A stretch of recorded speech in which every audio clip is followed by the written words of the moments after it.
Alright guys, what's going on? I'm going to use this platform. I told you guys I was going to do the interview thing.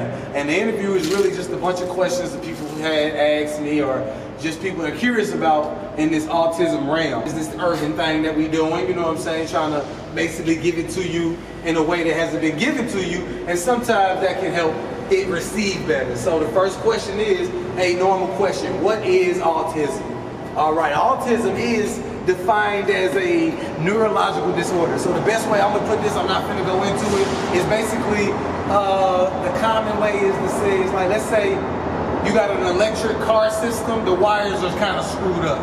So that's the best way I can say it, like where their hearing might not be the same as yours, their sense of touch might not be the same as yours, and it's wired to feel or react a certain different way.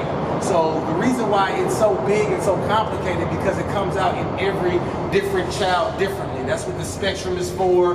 Lower spectrum means lower functioning. Higher spectrum means higher functioning. So that's all autism is. You know, it's very, very, very simple but complicated disorder, you know. Interesting second question number 2.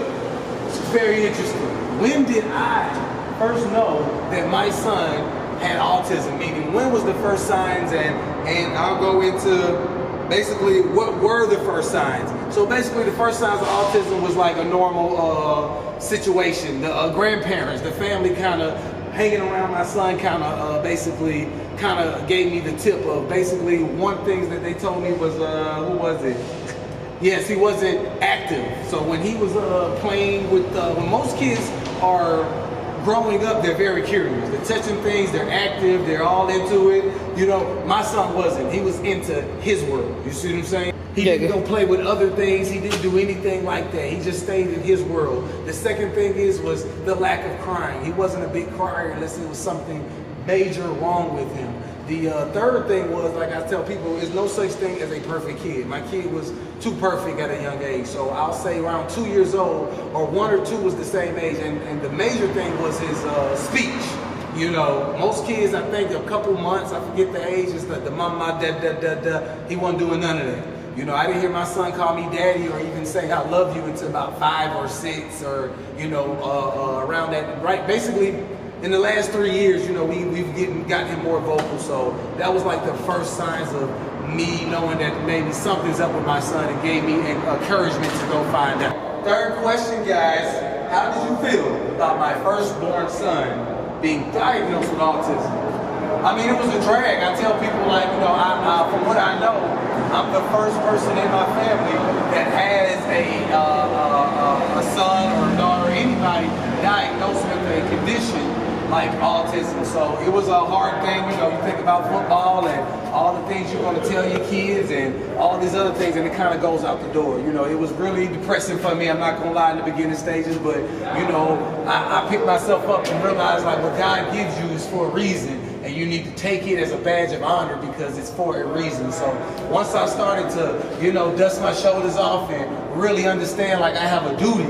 this is a badge of honor, it became almost a blessing. So, you know, it was hard at first, but it is what it is. I feel like, thank God it was my only son, because, or my only kid at the time, because I don't know what it's like to have a normal kid. Question number 4. What is the biggest difference I've noticed in raising a child with autism compared to raising a normal kid?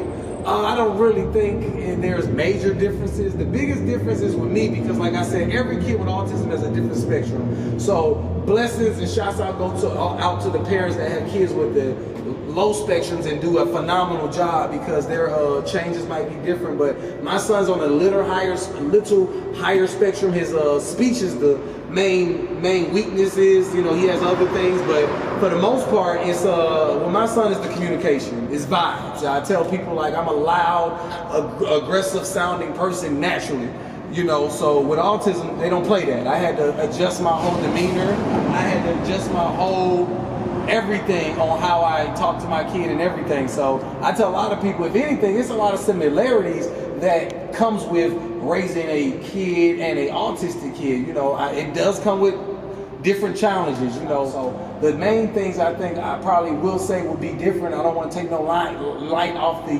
parents with because I'm pretty sure it's probably the same as just the level of worrying. Like, if my kid is out somewhere, does he communicate right, and does he, you know, things of that nature. So it's pretty similar, you know, once you get into it, and that's why I want to shine light on it. So when people know how common or similar it is, they can do more, I guess, or feel better or more confident to help out, or, you know, be part of this awareness things. And it's not just autism, like I say, mental health, depression, anxiety, all this stuff comes with this whole autism umbrella. My son does have